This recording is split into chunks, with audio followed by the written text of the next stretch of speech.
Okay, good morning, and thank you so much for joining us on the bright side once again. We're talking hormones and hormone health. Specifically, last we spoke, we were talking about that really interesting class of hormones. Unlike the most famous hormones, the ones that we always hear about, the steroid hormones or the peptide hormones, insulin, thyroid hormone, estrogen, progesterone, testosterone, those are more long-acting hormones. In the case of the steroid hormones, they're really long-acting hormones. They work over the course of hours and days and weeks. The hormones we're talking about now are instantly acting. I call them ultra-short-acting. They're so-called, by biologists, paracrine hormones or autocrine hormones. The ending on a word crin, C-R-I-N, refers to hormones. Endocrine hormones, as an endocrinology or an endocrinologist, somebody who studies endocrine hormones. Those are hormones that travel endo.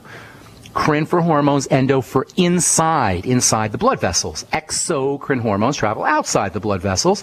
And then you have your paracrine and autocrine hormones, and those work on the cells that make them. So a cell will make an autocrine or a paracrine hormone, and then that hormone will turn around and then have some kind of effect on the cell that actually secreted it. That's where the term autocrine hormones comes from. A paracrine hormone works on cells that are nearby, close by. Para means next to. There's several of these ultra-short-acting paracrine or autocrine hormones. One in particular, we'll be talking about that here in a few days. That comes from the amino acid arginine, and it's really interesting. It plays a significant role in cardiovascular health, among other systems. We'll be talking about that here in the next couple of days. The paracrine or autocrine hormone that we started talking about yesterday is a fatty substance. In fact, it's an essential fatty acid derivative. It's a type of essential fatty acid. It's an activated form of essential fatty acid, and it's one of the main reasons why everybody needs to be supplementing with the ultimate essential fatty acids every day, every single day. These activated essential fatty acids that have this hormone function are involved in almost every single thing a cell does, for good or bad, for health or for non-health, for health or disease, for disease or wellness. It's involved in all degenerative diseases. These paracrine hormones, autocrine hormones that come from essential fatty acids, these activated forms of essential fatty acids are involved in all chronic degenerative diseases. Deficiencies in these paracrine or autocrine hormones are somewhat common, and you never hear about it. And they come from essential fatty acids. This is the key to understanding why supplementing with the ultimate EFAs are so important. This paracrine or autocrine hormone, fatty hormone, can cause constriction or dilation in vascular blood vessel cells. Hypertension can be caused by problems with this kind of hormone. This kind of hormone that comes directly from essential fatty acids can cause clotting of the blood, or it can disclotter or disaggregate blood cells. It can sensitize nerves to pain. It can cause neuropathies. It induces labor. It increases pressure or decreases pressure inside the eyes for people who are worried about or people who have glaucoma. It regulates and controls the inflammatory process. Drug companies love this. Lots of drugs, lots of pharmaceuticals control the secretion of these kinds of hormones as anti-inflammatories. That's how aspirin works. That's how Motrin works. These hormones regulate the movement of minerals like calcium into and out of a cell. These hormones, these paracrine and autocrine hormones that come directly from essential fatty acids, that act in a way like an activated form of essential fatty acids, regulate all the other hormones. I call them master hormones, and they come directly from EFAs. They control the growth and the division of cells. You know, so many disease states, polyps and cysts and growths, come from disruptions in how cells grow. And cell growth is controlled by these essential fatty acid derivatives. They act on the temperature center in the brain. They can produce fever. They can be responsible for hot flashes. They act on the kidneys to increase or decrease filtration rates. They act on the stomach and the digestive system to inhibit or to turn on secretion of juices, digestive juices. And these hormones that come directly from essential fatty acids that are, in a way, a type of essential fatty acid, have significant brain and central nervous system effects. They can have an effect on memory and intellectual functioning. There's several of these substances, but among the most famous of these paracrine hormone, autocrine hormones, are substances called prostaglandins. So called because they were first discovered in the prostate gland. Prostaglandins are they are activated essential fatty acids, and prostaglandin deficiency is more common than anyone recognizes. Folks, if you're not supplementing with your ultimate EFAs, I don't know where the heck you're going to get them because they're not in a lot of food. You know, you can eat all the essential fatty acid containing food that you want, but if the food is cooked, if the food is processed in any way, these essential fatty acids will be corrupted. EFAs are incredibly unstable. That's why it is so important to supplement with the ultimate essential fatty acids every day. Prostaglandins are major players in pain, inflammation, digestive health, the health of the heart, the circulatory system. They play a role in every single biochemical function in the body, and they come from essential fatty acids. They're especially important, by the way, when it comes to immunity and autoimmunity for that matter, too.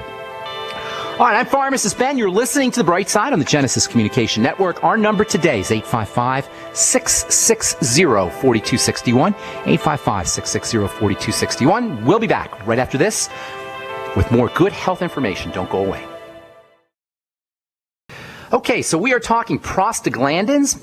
If you've ever heard of the term prostaglandins, what you want to think of is essential fatty acids. Prostaglandins are a type of activated essential fatty acid, and it should come as no surprise given the widespread deficiencies in essential fatty acids, the widespread and unnecessary deficiencies in essential fatty acids. Unnecessary because all you got to do is get on your ultimate EFAs, take 3 in the morning, 3 at night, 3 in the evening, 9 a day, or even just 6 a day, or even 3 a day, and you can help restore prostaglandin balance. Prostaglandin deficiency is somewhat common and somewhat unrecognized.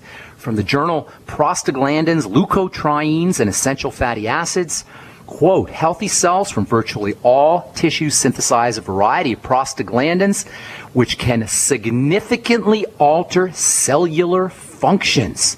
An absolute or relative deficiency of prostaglandins, I'm reading here now from the journal, an absolute or relative deficiency of prostaglandins has now been demonstrated in many diseases or clinical conditions. Further, the authors say, quote, we believe that the diversity of disorders associated with prostaglandin deficiency may be wider and of greater importance than is currently recognized, unquote, and I agree.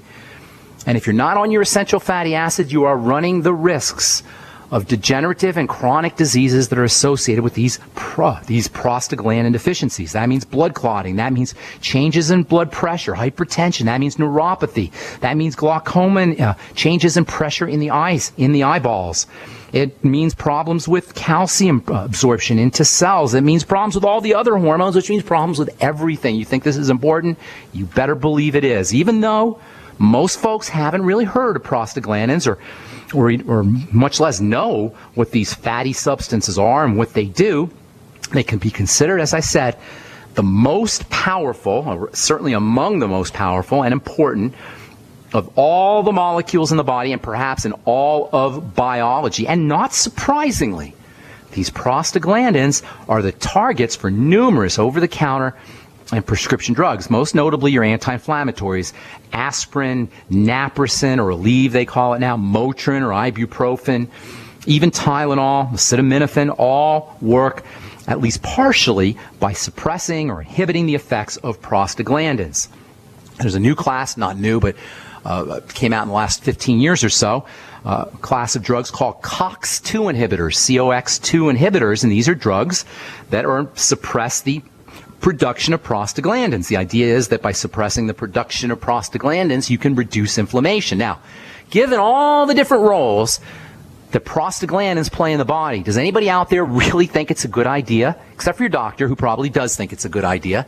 Does anybody normal out there think it's a good idea to suppress prostaglandins? No, it's a very bad idea, and this is why Motrin and Tylenol and even aspirin and naproxen, these COX-2 inhibitor drugs like Celebrex are so well known for their side effects, especially digestive side effects. Their effects on prostaglandins significantly alter digestive health and wellness. A couple years ago, actually maybe 10 years ago now, there were COX-2 inhibitors that had to be taken off the market because they were so powerful at prostaglandin inhibition, they caused heart attacks. Vioxx and another drug called Baycol in particular had to be taken off of the market because of their powerful effects on suppressing prostaglandins. Prostaglandin-type drugs are used to induce childbirth. They're used to induce abortions. They're used to prevent ulcers by suppressing prostaglandins. They can actually cause ulcers even. They're used as vasodilators, opening up blood vessels for folks who have Raynaud's syndrome. They're used for high blood pressure. They're used to treat glaucoma. They're used to treat sexual dysfunction, especially ED, erectile dysfunction. I remember in the pre-Viagra days, we used to have to make prostaglandin injections that men would actually inject in themselves, if you know what I'm saying, inject in themselves in order to get an erection. These were prostaglandin-type drugs. Pharmacomedical model loves these prostaglandin blockers.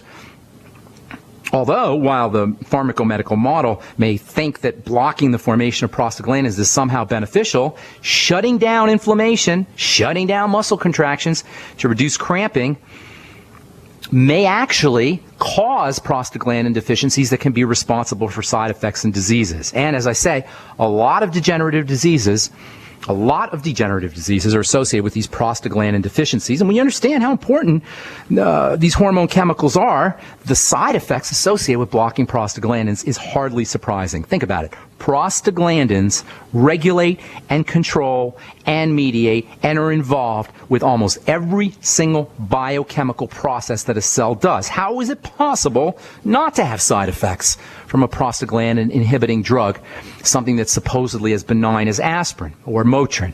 How is it possible not to have adverse reactions? How is it possible not to have toxicity from these prostaglandin blocking drugs? Motrin, naproxen, nonsteroidal anti-inflammatory drugs, and aspirin, including aspirin, these are recognized for their toxicity to the kidneys. They're recognized for their toxicity to the digestive tract.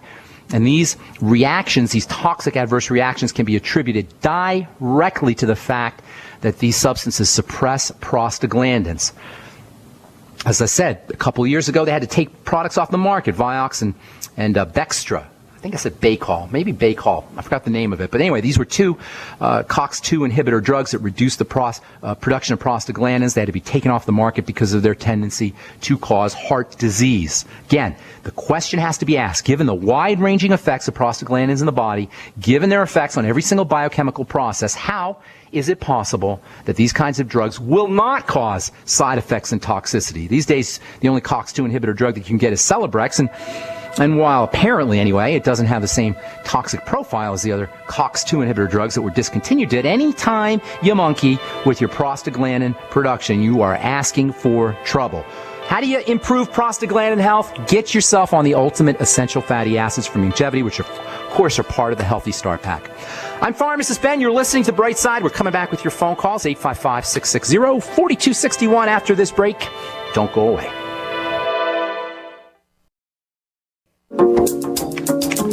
One of the most important effects of prostaglandins involves the vitamin C. Vitamin C is actually required for the production of prostaglandins. We'll be talking about that here in the next few days. Prostaglandins are a type of essential fatty acid, but in order to convert essential fatty acids into prostaglandins, you need to have vitamin C, especially in the skin. Some of you guys have been using my omega-6 healing cream with vitamin C's in it. Omega-6s are involved in prostaglandin production. Vitamin C is also involved in prostaglandin productions, and that's why so many of you guys have written to me, and for the last 15 years or so, I've seen it with my own eyes. Vitamin C topically has wonderful anti-inflammatory effects, especially when you combine it with omega-6 fatty acids. In fact, if anybody out there has tried, I sent out a bunch of samples here about a month ago or 6 weeks ago, I started sending samples out. If anybody out there has tried the topical C for inflammatory conditions or rashes, my omega-6 healing cream, I should say, for rashes or for any kind of inflammation, you got good results, give us a call.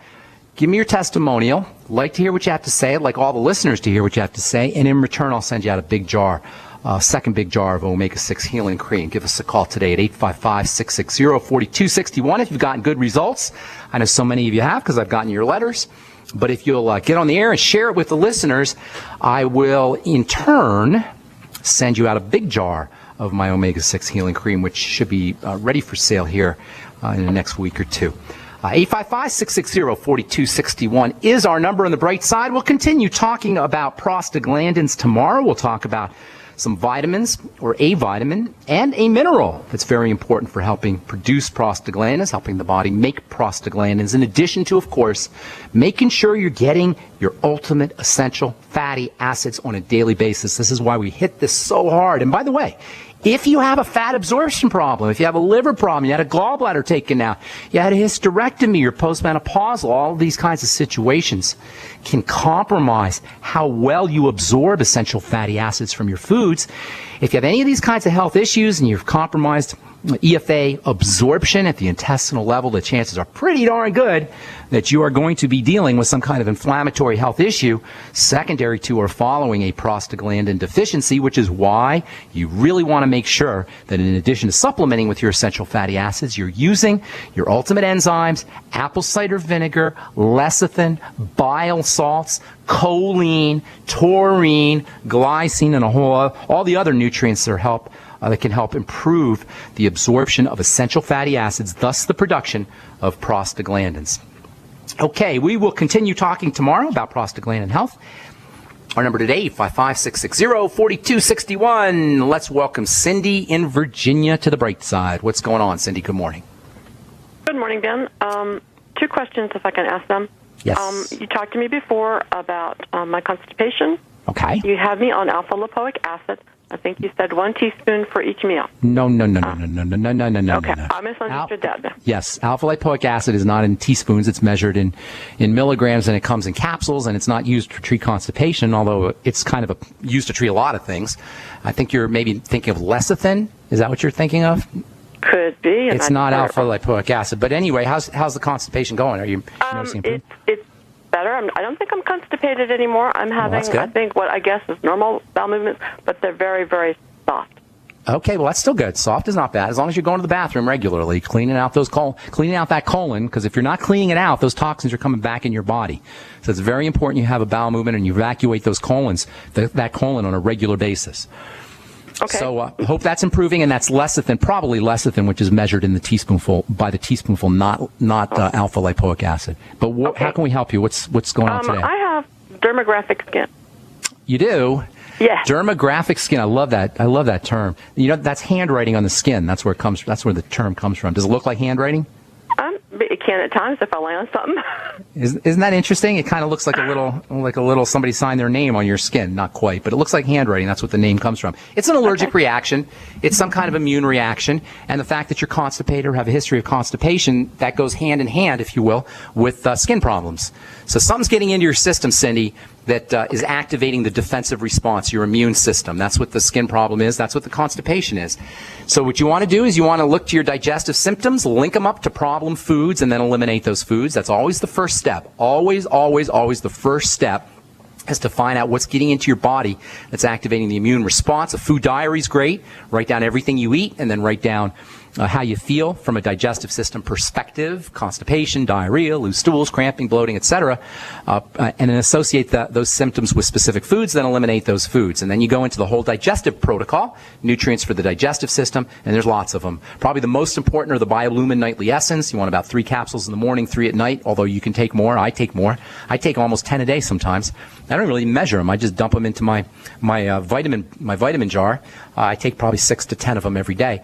But at least 6 a day is a good place to be. Along with fermented foods, make sure you're using the ultimate enzymes with apple cider vinegar, and then continue, if you're on the lecithin, continue using the lecithin after all your meals. Might not hurt you to get a little extra bile, B-I-L-E, bile salts. And then, as I said, I think I said it yesterday, some radio show, if not this one, I said you want to start off all your meals with parsley or some kind of bitter vegetable, which will help stimulate the secretion of bile, which can help you digest your food and also is important for detoxification. So eliminating problem foods, look to Look to digestive support, nutrients for digestive support, to support your digestive system, and then also probiotics and fermented foods. And I'll tell you what, if you go to the doctor or the dermatologist, he's going to give you a steroid cream, which is going to do absolutely nothing for the problem, even though it might eliminate the obvious symptoms. It's not going to solve the problem. Got to go to the digestive system for all skin health issues. All of them. I'm talking acne, I'm talking rashes, I'm talking eczema, I'm talking psoriasis. If you got a skin health issue, you probably also have a digestive health issue. Okay?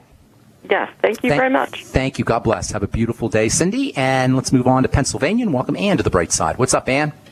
Hi, Ben. Great show. Thank you. Hey, I'm 59, and if I get any direct sun contact, I get warts or small or big bumps on my face. Okay. We got some sun sensitivity. Is it you have it historically your whole life, or just as you got older? Like in the last 3 or 4 years. Okay. And somebody once said it was a lupus symptom, and I had a titer number once that was approaching lupus. Okay. But I got off almost all grains, and I never got lupus. Okay. But I still get some symptoms now and then, so I'm not sure what it is. Well, I'll tell you what it is. It's an immune reaction. Okay, lupus is there's like a cutoff point for lupus, but you can have pre-lupus or subclinical lupus. Lupus is just a generic catch-all phrase that refers to an autoimmune disease that affects the connective tissue in various parts of the body. So it doesn't really matter if you've officially been decreed, knighted as having lupus by some kind of, royalty, medical royalty or medical deity. It doesn't matter if he has decreed you as a lupus patient. You have an immune problem, lupus or not. So what you got to do with all immune problems is go to where most of your immune system is. 70% to 80% of your immune system is located in the digestive tract. I know we say it all the time, and I'm, probably people are getting sick of hearing it, but we just got to say it over and over again because that's the way it is. Your immune system and your digestive system are essentially the same. So an immune reaction is, by definition, almost essentially a digestive system reaction. I hope this isn't a hard sell to anybody. 70 to 80% of your immune system is located in the digestive system. Therefore, if you have an immune problem, which includes autoimmunity and a skin problem as you're describing it, you also have a digestive system issue. Ma'am, do you have a history of digestive problems throughout that you notice? Actually, why don't you hold on to that answer because we got to take a break, okay? And then think while we're on the break because sometimes they go under the radar, as I've said. Hang tight. We'll be back right after this. Don't go away. I'm Pharmacist Ben. You are listening to The Bright Side on the Genesis Communication Network. All right, we're back on The Bright Side talking to Ann in Pennsylvania. Where do you live in Pennsylvania, by the way, Ann? I'm in Washington, Pennsylvania. That's the name of the town? Yeah, it's about southwest of Pittsburgh. Oh, okay. So you're in deep Pennsylvania is what I call it because it takes hours to get there from anywhere. You know where Mars is? Mars, Pennsylvania. You know where that is? Are you near Mars? I've heard of it. I'm not sure where that is. Okay. That's near Hershey, Pennsylvania. Anyway, here's the deal. By the way, do you know a lot of famous people have lupus? Michael Jackson had lupus. Lady Gaga had lupus. Let's see. Wow. There was a guy, a famous baseball player named Tim Raines, actually a really good baseball player, and he had lupus. So it's pretty common. Lupus is a catch-all phrase. It can occur anywhere in the body. It's a generic autoimmune disease. It can happen anywhere, but most typically it happens in the skin.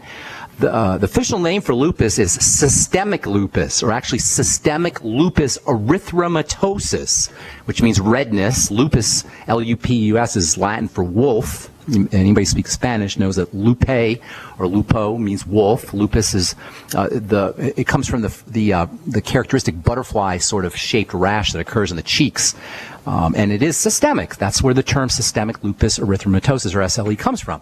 So it happens anywhere in the body. You're having it on the skin. Anytime you have a skin issue or an autoimmune issue, you got to go to the digestive system. There should be no surprise. It's not like I'm some kind of food or digestive system crazy person that links everything to the digestive system, even though I do, because it all somehow boils down to digestive health. But certainly if you have an immune issue, think digestion. Most of your immune system is in the digestive system, which makes sense because the digestive system is going to interact with the environment more often than any other system in the body, with the exception of the skin, which is like the digestive system outside in. Anyway, what do? Look to problem foods number 1. If you have digestive symptomology, you're ahead of the game because then it makes it easier to look to link problem foods to the symptoms. But if you don't know you have digestive symptoms, find them. Guaranteed you got them, man. Guaranteed. 100%. Not 99.9. 100%. There's something percolating in the digestive tract. Yes. Yes, Okay. in fact, a doctor told me I had leaky gut. Whoa, hello. I'm not Psychic Ben. That's just how it works.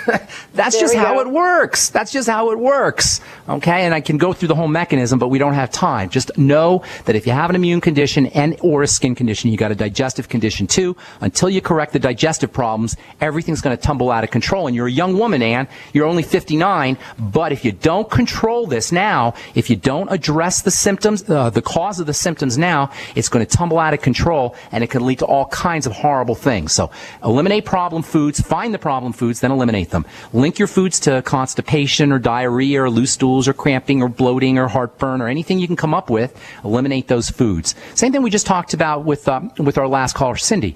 Get on the probiotics, get on the Biolumin Nightly Essence, 3 capsules in the morning, 3 capsules at night. Use the Z Radical or the Fucoidan Z. I forgot to mention that to Cindy, but if you're listening, Cindy, the Fucoidan Z and the Z Radical can coat the digestive tract and help speed up healing of the cells of the digestive system. Eat fermented food, miso, kimchi, tempeh, fermented beets, sauerkraut. Anything that's fermented is your friend. Or you can make your own fermented foods as well. Kefir, yogurt. Then you want to start using the digestive enzymes, the ultimate enzymes after all your meals. Wash them down with a little apple cider vinegar to activate the enzymes. You might want to go get yourself some extra bile salts. If you really want to go all out, go to the pharmacist or have a doctor write a prescription and take it to the pharmacist and for something called HCl or hydrochloric acid drops. And that's even more effective than the apple cider vinegar, but you can also use the apple cider vinegar as well. So focus on the digestive system. You don't have a skin problem, you got an internal problem, and the core is in the digestive tract. And I got to move on, ma'am. I hope I answered your question. Is there anything else you want to talk about? Last question is, so would that get rid of all those digestive? I mean, can I get rid of those digestive issues altogether with what you told me? Yes. If you take care of the food, you'll take care of the digestion. You can't have a digestive problem without food in your digestive system. Which means, by the way, fasting could be a great thing to do. Do you try the Swear V fast? You know, the Swear V Beyond Organic products, you drink Swear V for just the 3-day cleanse, you do it for 3 days, but just do it for 1 day. Spend 1 day doing half a bottle of Swear V every hour, 6 bottles in a 12-hour day, and don't eat any food, just the Swear V every half hour. It's incredibly satisfying. So it's not a struggle to fast. It's very filling and very satisfying. The spring water in the Swear V will hydrate your cells. The probiotics in the Swear V will support the digestive system, and the minerals, especially the sodium and potassium, can help feed and detoxify the cells as well, and you're going to feel better in 1 day. And I defy any prescription drug or any doctor protocol to be able to say that. In 1 day, you're going to notice a significant difference. And call me back and let me know, okay, Ann? Okay, will do. Thank you. Have a beautiful day. God bless. Okay. Gosh, Wes has been holding on forever. I'm sorry, Wes. I just saw you here. What's going on, buddy? Hello, Ben. Greetings. Question, has there ever been a scientific study test where they applied hydrochloric acid to vegetables, fruits, grains? Right to the vegetables? Right on top of the vegetables? Well, I guess that's the way we're conducting a test. I'm asking if it's ever been done. I'm sure it has. You know, they haven't really done a lot of studies on hydrochloric acid and digestive system in the past few decades, but early in the 20th century, in the late 19th century, they went crazy studying the digestive system, studying the stomach, and studying secretions. So I'm sure it's been done, but you know what, Wes? Why don't you do it yourself? Well, go to a scientific supply store or even on the internet, get yourself some HCl, some hydrochloric acid, be really careful with it, of course, and or a pool. I think they sell maybe some at pool supply stores. They may sell hydrochloric acid, but just be real careful and just add it to vegetables and see what happens. Okay, the reason I ask is there's someone out there that says that the only thing hydrochloric acid has an effect on is meat and dairy. Well, that's not true. That's not true. It has an effect on proteins, and there's proteins in vegetables. There's more in meat and dairy, of course, but anywhere where there's protein, HCl is going to have an effect. In fact, HCl will have an effect on pretty much anything. Put it on your shorts. I'll tell you a funny story. When I was working in the laboratory when I was in college, I spilled some HCl on my shorts, and I was working with hydrochloric acid, and I didn't think anything of it because it didn't look like anything was happening, but over the course of the day, my shorts dissolved. Not totally, but I started to get big holes in them, and my shorts were not dairy or meat, so I don't think that's correct. I don't know who's telling you that. So, no names. We don't need to mention names. No names, Wes. Let's not get anybody in trouble now. Website, We Want to Live. Okay. I'll check that out. WeWantToLive.com? Yes. Okay, I'll check that out. Thanks so much for calling. Thank you, Wes. Have a beautiful day in Idaho. Appreciate your call. Okay, time for one more phone call. Nancy in Boston, what's going on? Welcome to the Bright Side. Hi. Coincidentally, I have a digestive problem also. Okay. Not everybody does. Not a coincidence. Yeah. Well, I never have constipation, but I do get loose stools periodically, and That means something's not getting absorbed. Chances are minerals are not getting absorbed. Minerals. Right. My concern is that I'm not absorbing. That should be a concern of yours. Couple things. First of all, you want to see what your body's trying to evacuate. Okay. Now, if you're taking in nutrients and you have loose stools, that means your body's not absorbing properly the minerals. Minerals can have a water absorbing property, a water absorbing effect that can pull water out of your digestive tract, and that can cause the loose stools. But another thing that can happen is it could be your body's attempt to evacuate some kind of poison that's getting into your digestive tract on a regular basis through a food. Long story short, link it up to foods. Okay, now if you have loose stools and it's kind of just an unpleasant, short-term, acute situation, you can dry up loose stools by using bentonite clay, a teaspoon of bentonite clay in water. You can also use soluble fiber. You can buy soluble fiber just as is, or you can use soluble fiber in fruits. Pears and bananas tend to be rich in soluble fibers. Mushy kinds of fruits and vegetables will all have tomatoes will all have soluble fiber in it. The mushy quality is actually caused by the water absorption properties of soluble fiber. Something really interesting about soluble fiber is modified forms of soluble fiber, particularly something called modified pectin, can actually have wonderful anti-cancer properties. If you look up or Google modified citrus pectin, you will find wonderful research that's done on cancer fighting, and that has to do with its soluble fiber effects. So soluble fiber's got wonderful benefits, but it can help mop up excess fluids that are associated with diarrhea or loose stools. Most folks have heard of the Brat diet for babies, bananas, rice, I have another question. apples, and toast. Hang on, one last thing. If your body's attempting to eliminate a poison, you'll also have loose stools, and that's controlled by the hormone serotonin. I'm sorry, go ahead. What were you going to say? When this happens, my body gets really warm. Well, that sounds like something's getting into your system then. Fever is another one of the mechanisms that the body uses for killing things. So something's getting into your body through your foods that's causing this evacuation response. The body attempting to eliminate the poison, and the fever is another clue that it's a pathogen or a bad guy or a toxin that's getting into your body. So see if you can isolate what that is and then eliminate the problem foods. And always get on the probiotic supplement, the Biolumin Nightly Essence. The Biolumin Nightly Essence for all digestive health issues. Thanks for your call, Nancy. Appreciate it. Thank you so much for your call. And that's all the time we have for today. Thank you, everybody. Appreciate all of our callers and all of our listeners and all of our letter writers. I'm Pharmacist Ben. We'll be back at you tomorrow on the bright side. We'll continue talking about prostaglandin health and essential fatty acids. We'll also talk about a vitamin and a mineral that's very important for helping build prostaglandins, help turn essential fatty acids into prostaglandins. Thanks for listening, folks. Have a wonderful, awesome, spectacular, beautiful day. I'm Pharmacist Ben. We'll talk to y'all later. Bye for now.